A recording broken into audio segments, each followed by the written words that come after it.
It's CNN Sports at 6:40 tonight. Stay tuned now for the AFN Evening News. Live from our studios in Frankfurt, Germany, this is the AFN Evening News. Good evening. President Clinton has nominated Admiral Mike Borda to succeed Admiral Frank Kelso as Chief of Naval Operations. If confirmed by the Senate as expected, Admiral Borda will become the first Chief of Naval Operations to rise from the enlisted ranks. AFN South phoned in Admiral Borda's reaction to his nomination. I've talked to the Secretary of the Navy. I think we're going to work real well together. And so I have to establish some personal priorities, and over the next month I'll be doing that. And I need to hear from people. And I'm going to go out and listen to people carefully. I've been doing that all the time. And then make up my mind then. I think if someone just says, gee, I have all this experience. I've been in the Navy 38 years, and I was enlisted for a long part of that in the beginning. And one of the things I've learned over time is that I remember how things used to be. And I need to be sure I'm working on the way things are. Those are two very different things. So my next month is going to be focused, one, on doing my job here in Europe, but also on finding out how things are so I can make a difference. President Clinton also nominated Vice Admiral Leighton Smith to relieve Admiral Borda as Commander-in-Chief, U.S. Naval Forces Europe, and Commander-in-Chief, Allied Forces Southern Europe. Vice Admiral Smith will be promoted to full admiral. An Air Force AC-130 gunship crash-landed off the coast of Kenya yesterday en route to Somalia, killing at least 7 crew members. 6 crew members survived the crash, and 1 is still missing. The plane took off from Kenya on its way to Somalia for a routine mission in support of U.S. forces there. One official said the plane apparently went down due to a malfunction. The plane and its crew were from the Air Force's 16th Special Operations Squadron base at Herbert Field in Florida. Last month, 2 U.S. warplanes from the aircraft carrier Saratoga collided over the Adriatic Sea. An FA-18 Hornet attack fighter landed safely at Brindisi Airport in southern Italy. The 2-man F-14 Tomcat fighter went down several miles offshore. The 2 men who ejected from the aircraft were quickly rescued. Air Force Sergeant Ted Northrup reports one of the Navy's most modern and rescue and salvage ships was called in to retrieve the wreckage. Once the aircraft was found, it didn't take long for salvage operations to begin. Explosive ordnance disposal teams were sent from Sigonella to identify armament from the aircraft, which is spread over a 30 by 70 meter area in about 85 feet of water. Navy divers equipped with specialized tethered diving gear were lowered on a diving stage to locate and harness the larger pieces of the F-14 to the USS Graf's 40-ton boom. What we're finding down here now is just a large jumble. We've got the basically the glove and the base wing sections. We found a tail cone earlier this morning. Right now we're looking to pull up the Vulcan gun assembly and the engine assemblies, and we're still looking for the main portion of the fuselage. Clearing the ship's fantail, the retrieved wing sections were carefully lowered onto the deck as divers continued in their salvage operation.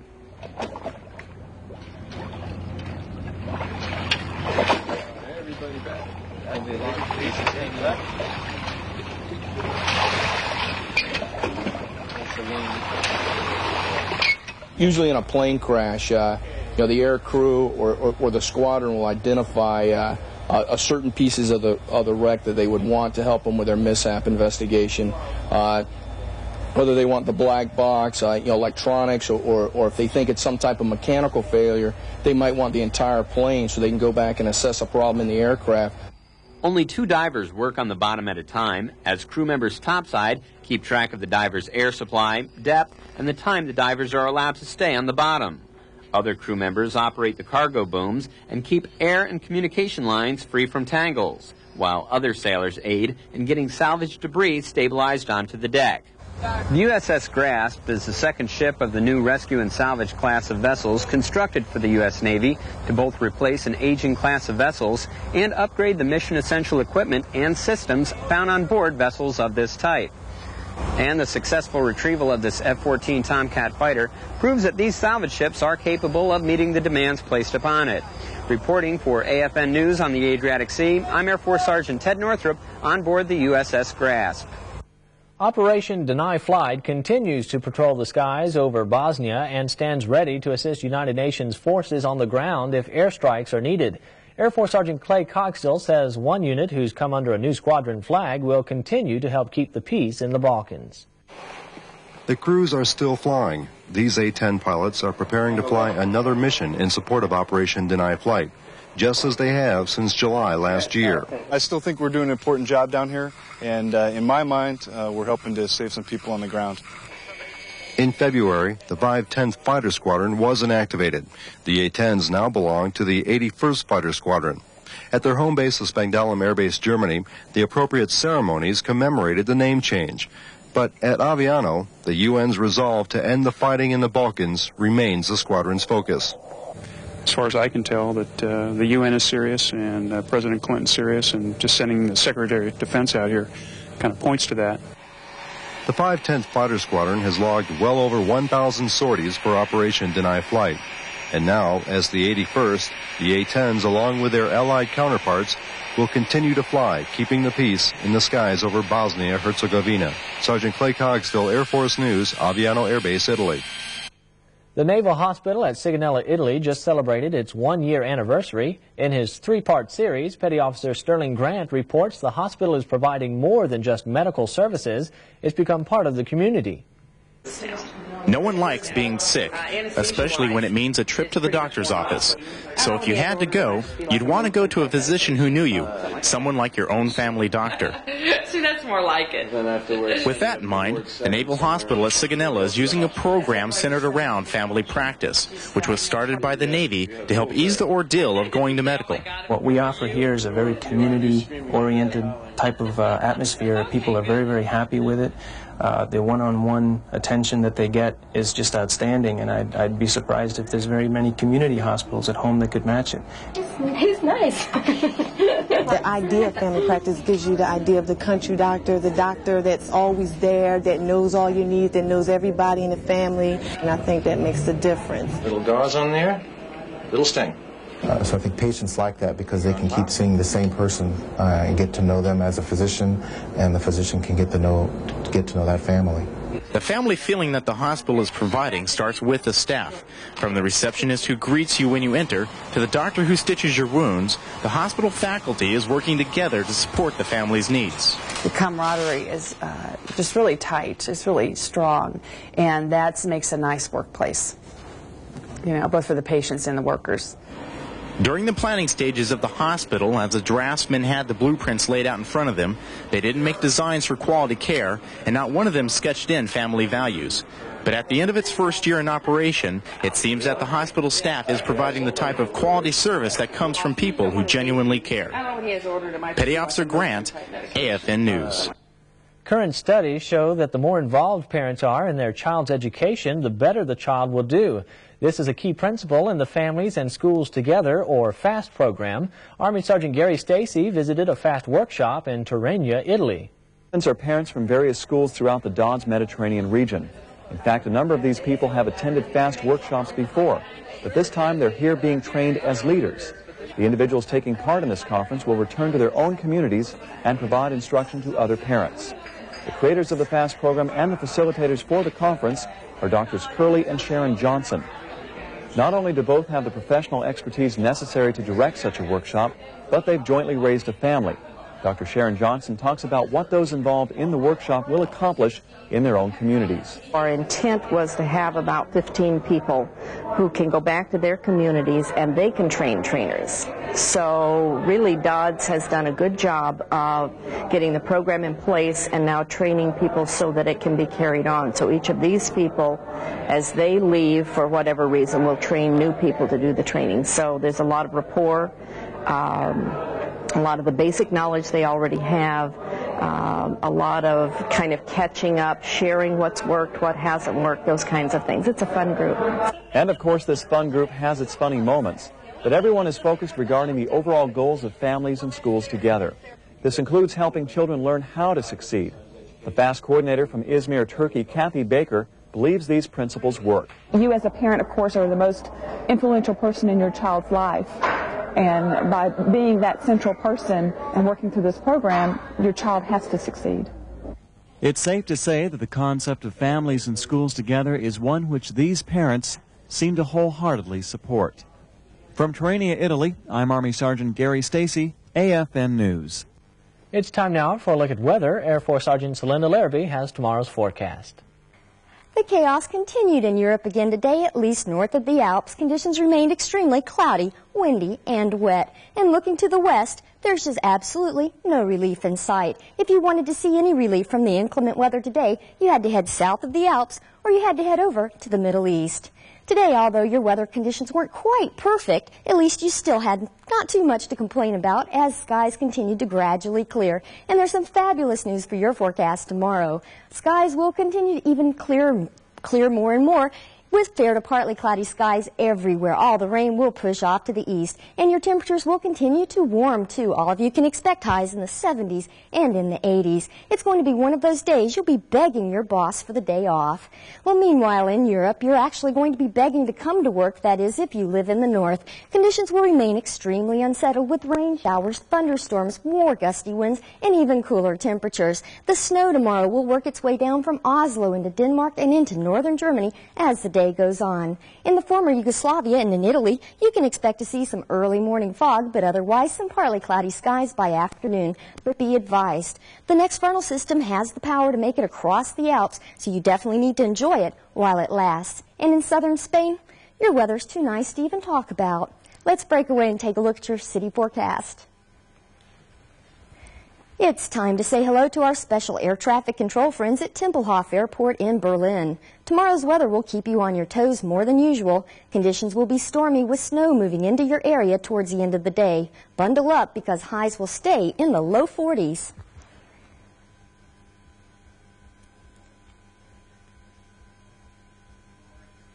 And that's your midweek weather. Enjoy.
The new commander of UN peacekeepers in the former Yugoslavia says there must be quicker decisions on ordering possible airstrikes in Bosnia.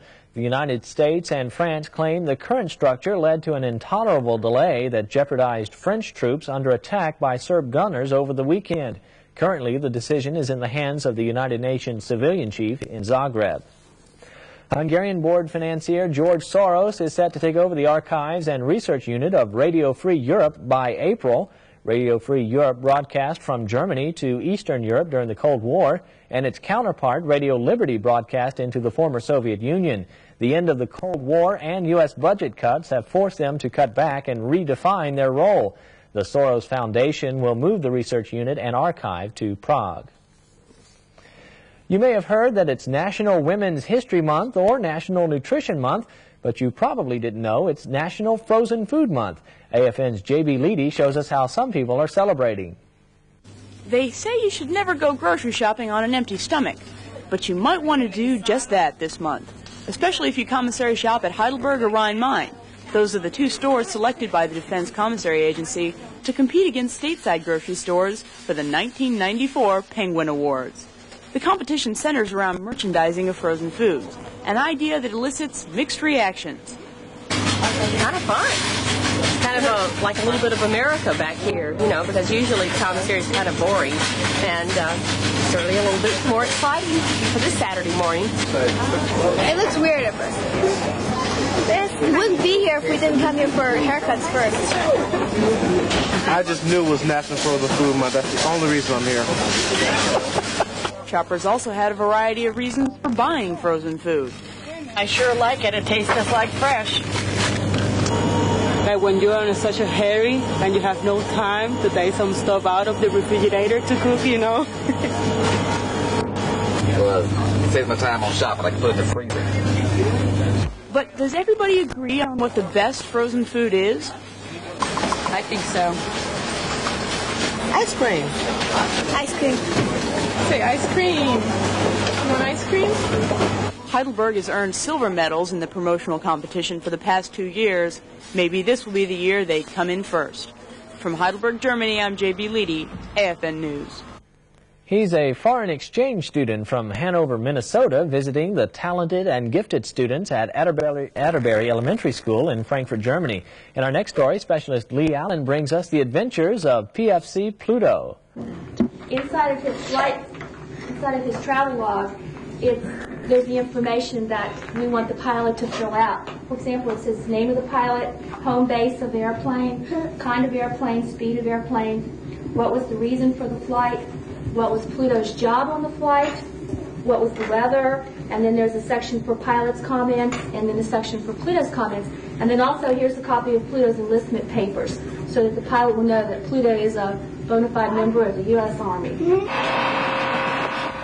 Well, the first trip that I've gone on with Pluto is to Run Run Air Base, and we got to tour a C-130 airplane, and there we picked up Pluto from coming back from Sarajevo. I think he's enjoyed going to Sarajevo because he could help out the people there on the crew. He was promoted to a crew dog, and so he could fly on the plane, and he was making people happy that were injured. We went and looked at the tanks, and the Army people, they let us go inside the tanks, and they showed us the turret go around and how the shooting tube, whatever that thing's called, how it goes up and down. And then they took us in the tank simulator and let us shoot some other tanks. I think he liked it a lot. Pluto's ambassadorship has afforded the children in Germany an opportunity to enrich their education by going places and doing things that most kids can only dream of. Meanwhile, the students in Minnesota can share these adventures firsthand through photographs and home videos. I think he'll have quite a tale to tell when his adventures in Germany and Europe are over. Specialist Lee Allen, AFN News. Pluto is now on his way to the United Kingdom, and from there he'll travel on to Korea before making his way back home to Hanover, Minnesota. Americans in Europe have become accustomed to seeing their favorite wrestlers from the World Wrestling Federation appear in arenas in Europe. Each wrestler seems to have some sort of gimmick to set them apart from the others. Milt Fitzwater found out the background to one of these trademarks. When he gets into the ring, the fans are on their feet in anticipation. Bret the Hitman Hart is ready to go to work. But first, there is a special ritual. His trademark, the sunglasses. They have to be given away to some young fan. And the idea behind using the sunglasses is not what you may think it is. The glasses came from, we had a little monitor in front of the in front of the camera, and you can see yourself do your interview, just sort of like what I'm doing now. And I had done one of my first interviews, and someone had slammed the door or something in the background, and they cut to see if, and they played it back to see if the noise was too loud, and it was during that they played it back, I realized that my eyes were all over the place. I was so nervous during the little interview that I had done, that I snuck off and got some glasses to hide my eyes, because I didn't want to give anyone the impression that I was that nervous, because